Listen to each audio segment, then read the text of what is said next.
Thank you, Tim, and thank you for the kind words. And I guess the best way to start is with storytelling. It's probably easier to talk to a large group like this. So Prudence and I had a conversation for a couple of years about being honored this way, and I always felt that I was not worthy of this. I still feel that way because there's so many other people that have contributed to the success of Tri-County, and I just thought that I was not personally deserving. And she convinced me that it's important to tell stories, and how through storytelling we actually connect to organizations and institutions and traditions like Mr. Hennessy was talking about, and the importance of sustaining those. And so I'll start with a story. And we all have our stories. It makes us who we are. And the families here, we have many families from Tri-County, and the children are here as they have their own stories to tell.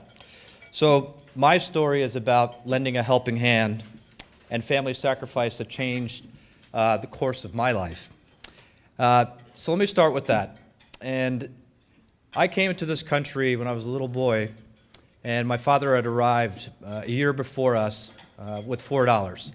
Now later I found out when I was an adult, he confessed to me that he actually left with 8 and arrived with 4. And I asked him what happened to the other 4, and he said, well, I bought myself a scotch on the way in Heathrow. So I understand the logic of squandering 50% of your net worth before you arrive into the country, but he did quite well. So what happened was we arrived, and this was the first place where we were in a car. It's the first time in a car. First time I was in a home with running water. And first time I was in a home with a bathroom. And I was 5 years old. So we landed in Hillside, New Jersey, and my parents went off to work. My second day in this country was my first day in kindergarten in Hillside, Hurden-Looker School. And I spoke 2 words of English, yes and no. Now what's interesting is I have 2 sons who are fluent in English because they were both born here, and it seems that their vocabulary is yes and no as well.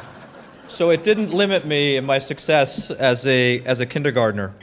But it was, my parents were working alternating night shifts, and my sister, who is not yet here tonight, basically watched me. So we were left to ourselves, and I'll share this with you. Her babysitting secret was she would put me in a room and put vegetable oil on the doorknob so I couldn't get out, and it worked. But I wouldn't try that. I don't think that would be allowed in 2018. So several years of working pretty hard, my parents saved up enough money and bought a dry cleaning store and this is where the story and the parallels to Tri-County come in. They bought a dry cleaning store in Basking Ridge, New Jersey, but we were still living in Hillside. And for those of you that are my vintage or maybe older, you recognize that Route 78 wasn't always completed. It stopped in Scotch Plains. And we would get up at 5 o'clock in the morning as a family, drive to Basking Ridge, New Jersey, and open up the store. It was in Lyons Mall. And we would mop and clean, and then the kids would go off and walk to the local public school. And that was great. And this went on for a bit of time, and then my parents were notified that we couldn't go to the school any longer. And my father was distraught, was incredulous, and didn't understand. He said, this is America. And then he said, this is New Jersey. I've got a business here. I pay taxes here. What he didn't understand, which I do now, is that we didn't live in the school district. We lived over an hour away. And here he was. He had saved up enough money to own a dry cleaning store. He was running it with his mom, or with his wife, and he had 3 kids. We had another one later, and didn't know what to do. And at that moment, a teacher, I get choked up just thinking about it. A teacher went to my parents and said, go see the sisters at St. James School just down the street in Basking Ridge. And my father walked me down, and my sister and my brother, to St. James, and the sisters took us in and welcomed us, and that's what started my education and affinity for the Catholic, the Jesuit, the values-based education. And that made all the difference for me.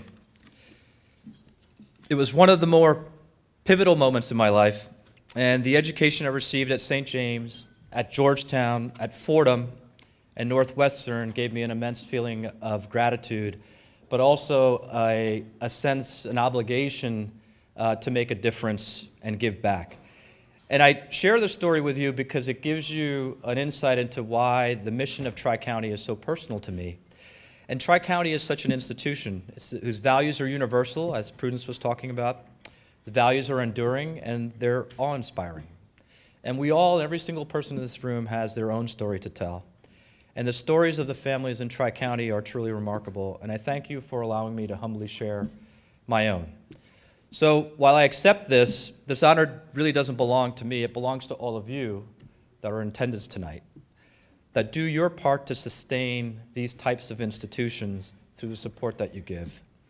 The honor belongs to the visionaries 37 years ago who established this organization and the leadership who has sustained it and continued to grow it and let it thrive in the way it does. The credit belongs to organizations like C.R. Bard, my predecessor company, and now Becton Dickinson, who have supported Tri-County for a number of decades. And finally, the true honor really belongs to the families and the children of Tri-County who are embodying those values against all odds every day of their life. So on behalf of those that have made Tri-County a special mission, I humbly accept this recognition and thank you for your continued support for a noble and worthy cause.